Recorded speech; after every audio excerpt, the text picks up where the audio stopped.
Think about the early days of a new crush. It is an all-consuming force that strips away logic, leaving you feeling completely insane. That unhinged state of mind is the driving engine behind Olivia Rodrigo's 2026 album, You Seem Pretty Sad for a Girl So in Love. While the record opens with the giddy and nauseous excitement of the lead single Drop Dead, things take a darker, much more complex turn on track 2, Stupid Song. The music video is absurd. A grand piano is crammed into a century-old Upper West Side grocer, flanked by professional ballerinas in pointe shoes.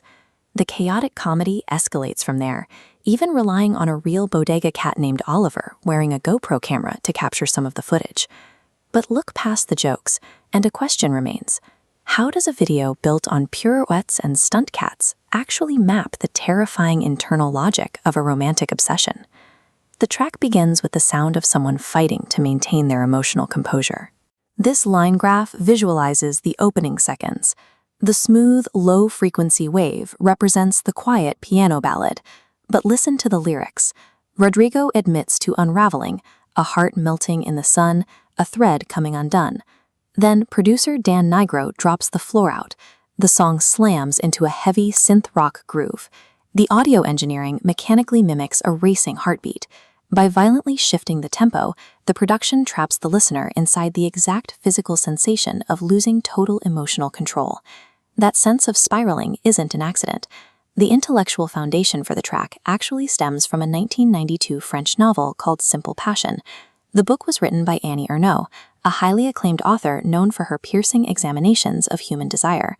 Ernaux's central thesis in the novel is that love isn't inherently joyous.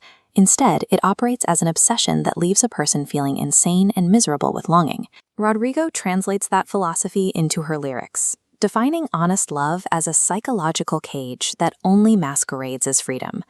This escalating tension in the music and lyrics is matched perfectly by director Mitch Wyon's visual choices. Look at this photo. Ryan grounds the video in real, everyday locations, like the red brick storefronts of this actual Upper West Side bodega. Against that ordinary backdrop, he introduces massive theatrical elements, swarming a gray Manhattan sidewalk with ballerinas leaping in tutus, while pedestrians look on. The video leans heavily into this high art contrast, bringing in Tyler Peck, a superstar principal dancer and choreographer for the New York City Ballet. The absurdity peaks when these grandiose theatrical dance sequences are projected onto iconic backgrounds, like the San Remo building. This visual juxtaposition illustrates exactly what an obsessed mind does. It distorts the surrounding environment, projecting loud, chaotic fantasies onto the most basic realities of daily life. But a fantasy can only last so long. As the track concludes, the rapid tempo abruptly drops, and the music fades away. We are left with a jarring final sequence, Rodrigo standing in a Central Park field, drenched by a running sprinkler. The chaotic elements have vanished. There are no dancers, no grand pianos, and no cats. She is entirely alone with her thoughts. This starkly isolated visual circles directly back to the theme embedded in the album's title, You Seem Pretty Sad for a Girl So in Love. Despite the bright, photorealistic fantasies we project when infatuated, making another person your entire world leaves you isolated. Rodrigo hasn't just written a catchy pop track.